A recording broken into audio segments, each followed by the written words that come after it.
Okay, so there's been a bit of a who and occasionally a bit of a ha about our next movie. Yes. Take us into the world of Don't Worry, Darling. Don't Worry, Darling is the new film by Olivia Wilde, who made Booksmart, which was just fantastic and really funny and sharp. The script by Katie Silberman, from a story by her and Kerry and Shane Van Dyke. Florence Pugh, the great Florence Pugh, the blessed Florence Pugh, who I think you have as well. I've had the privilege of interviewing her, and she's just fab. She is. Loved her right back from Lady Macbeth. And Harry Styles are Alice and Jack Chambers. They live in what appears to be a late 50s, early 60s Americana dream in a place called Victory out in the middle of the desert. It's like a picture-perfect environment. All the decor is, it's the kind of place that I would live in. It's got fantastic 50s, 60s decor. They all drive these incredible automobiles that all look like shining versions of the 1956 Dodge Coronet that I own. The guys all dress like they've just walked off the set of Mad Men. They work at Victory on progressive elements, but they're not allowed to talk about what their work is. And their wives stay at home, cleaning the house, preparing food. What does progressive elements mean? And wondering what exactly it is that their husbands do. But the deal is, this is the idyllic life. It's got the swimming pools. It's got the cocktails all day. It's got everything that you could possibly want. And it's, I said, very late 50s, early 60s. But you can't ask what's going on. Chris Pine is Frank, who is the inspirational, and I'm doing the, inspirational leader of the Victory Project. And all the wives look basically like kind of those sort of strange images of what, 50s housewives, 60s housewives would look like in the Ladybird books. Like in the Ladybird books, enjoying cleaning the oven. Well, who doesn't? Who doesn't? Then Alice likes her life until her friend and neighbour, Margaret, ventures beyond the confines of the town out into the desert where they're not allowed to go and promptly becomes suicidal. Her distress is hushed up. And then Alice, after thinking that she's seen a plane crash, makes a similar journey out into the desert where you're not allowed to go. And the next thing is she starts to think, hang about a minute, none of this adds up. I'm in the middle of a huge conspiracy. So it's all very Stepford Wives.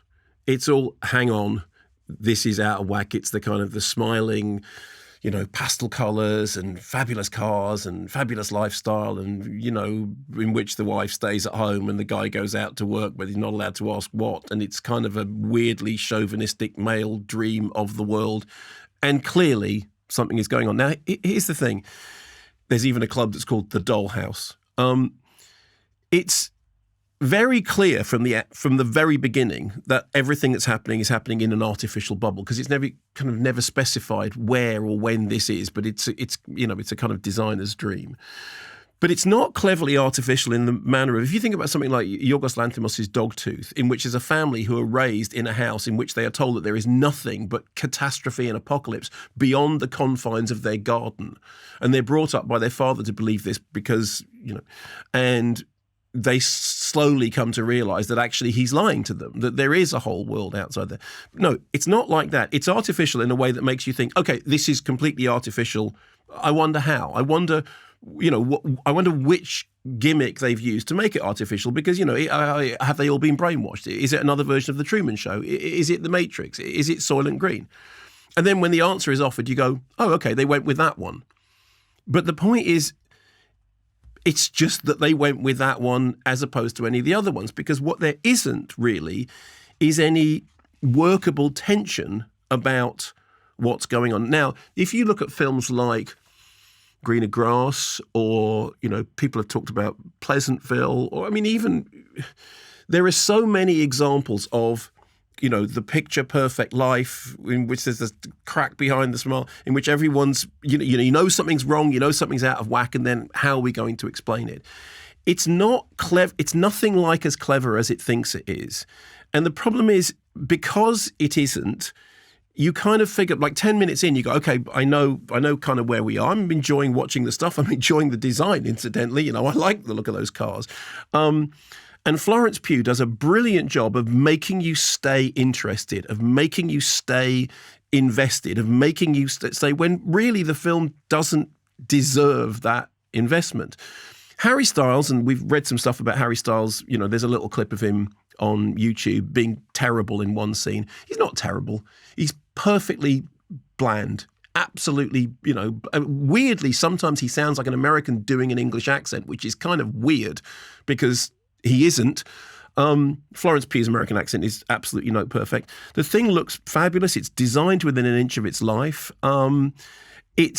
There's a whole backstory about how Harry Styles stepped into the role after Shia LaBeouf left the project.